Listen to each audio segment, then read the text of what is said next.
इस वक्त की बड़ी खबर आ रही है नेशन 24x7 पर। आप देख रहे हैं कि भारत की सरजमी पर राफेल विमान आ चुके हैं। राफेल की जो सफल लैंडिंग है वो हो चुकी है और ये बड़ी खबर निकलकर सामने आ रही है कि राफेल, जिनका काफी दिनों से इंतजार था, 27 जुलाई को फ्रांस से उड़ान भरी थी और 29 जुलाई को भारत की सरजमी पर पहुंच गए हैं। इस मौके पर प्रधानमंत्री, गृह मंत्री और रक्षा मंत्री ने खुशी जाहिर की है। रक्षा मंत्री स्वयं पहुंचे हैं। अंबाला एयरबेस पर पहुंचने वाले ये विमान बहुत कुछ सिखाने वाले हैं और बताने वाले हैं कि दुश्मनों को की असली ताकत क्या है। और बहुत सारी जानकारियों के साथ हमारे संपादक जुड़ रहे हैं, विट्ठल गोस्वामी। विट्ठल, क्या कुछ अपडेट है वो बता दें। सुरेंद्र, राफेल अंबाला एयरबेस पे सक्सेसफुली लैंड हो चुके हैं। 36 राफेल विमान अपने को मिलने वाले थे, जिसमें 5 यहाँ पर आ चुके हैं। राफेल विमान चीन और पाकिस्तान दोनों से विवादों को देखते हुए इस समय राफेल की भारत में लैंडिंग बहुत ही अहम मानी जा रही है। और जैसा कि आप जानते हैं कि राफेल की मारक क्षमता, ना चीन के पास इस मारक क्षमता का कोई विमान है और ना ही पाकिस्तान के पास। एक क्वेश्चन ये था कि लगातार विपक्ष जो है राफेल पर सवाल उठा रहा था, उसको क्या है मतलब राफेल पे, और ये जो विवाद है वो कोर्ट तक जाता है। तो आज जब राफेल पहुंच रहा है तो देशवासी या विपक्ष क्या सोचता है इसके बारे में? विपक्ष का स्टैंड शुरुआत से ही बिल्कुल क्लियर था। राफेल को लेकर के उनके पास तथ्य थे या नहीं थे, इससे उन्हें कोई शुरुआत से भी कोई भी मतलब नहीं था। वे सिर्फ इस मामले में भारत के प्रधानमंत्री और भारत के रक्षा सौदों के मामले में जो एक इमेज को खराब करना चाह रहे थे। हालांकि मामला सुप्रीम कोर्ट तक गया। सुप्रीम कोर्ट ने अपने निर्णय में सरकार को पूरी तरह से बरी किया और राफेल सौदों को पूरी तरह से साफ क्लीन चिट दे दी। इसमें ऐसा कुछ भी संदिग्ध नहीं पाया गया जिसमें किसी भी तरह के भ्रष्टाचार की कोई भी भनक लगती हो, और विपक्ष पूरी तरह से इसमें मुंह दिखाया है।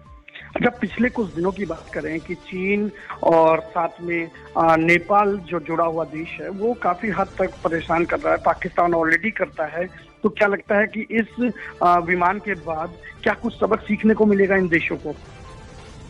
देखिए शिवेंद्र, इस विमान का आना ही अपने आप में एक बहुत अहम बात है, क्योंकि राफेल की जो मारक क्षमता है, राफेल के पास जो मिसाइलें, जो राफेल की जो परमाणु हथियार वहन करने की क्षमता है, प्लस राफेल की जो भारवाहक क्षमता है, इन सभी क्षमताओं के मुकाबले पाकिस्तान का तो कोई विमान टिकता ही नहीं है। उनके पास सबसे उन्नत विमान F-16 है, जो कि राफेल के आगे किसी भी कीमत पर नहीं टिकता। अभी हाल में ही एयर स्ट्राइक में मिराज 2000 से F-16 को गिरा दिया गया था। और चीन के पास भी कोई इतनी उन्नत किस्म का कोई विमान नहीं है जो कि राफेल को टक्कर दे सके।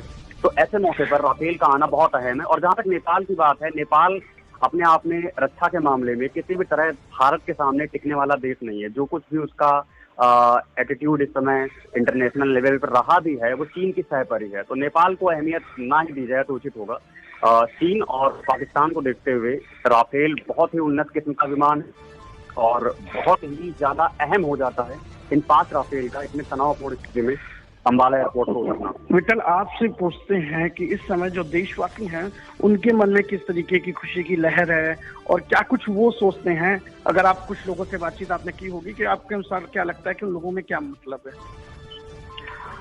देशवासी एक व्यक्तिगत तौर पे अगर मैं बताऊं तो जब सेना के पास किसी भी तरह का कोई अत्याधुनिक हथियार आता है या कोई ऐसी चीज आती है जिससे हमारी देश की सेना का जो उसकी जो पावर है वो पड़ोसी देशों से या विश्व अन्य देशों की तुलना में थोड़ा सा भी ऊपर बढ़ जाता है, तो हमारा आत्मविश्वास अपने आप ही ऊपर हो जाता है। हालांकि हमारे सैनिक पूरे देश, पूरे विश्व में सबसे वीर माने जाते हैं और उस स्थिति में एक इतने पावरफुल हथियार का, एक इतने पावरफुल विमान का यहाँ आना देश की सेना के मनोबल को बढ़ाएगा। और देश की सेना का मनोबल बढ़ेगा तो जाहिर सी बात है देश की जनता का मनोबल स्वतः ही बढ़ जाएगा।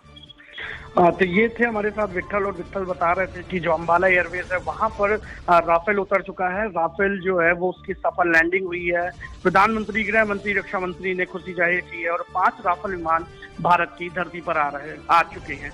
आप देख रहे थे नेशन 24x7। देखने के लिए बहुत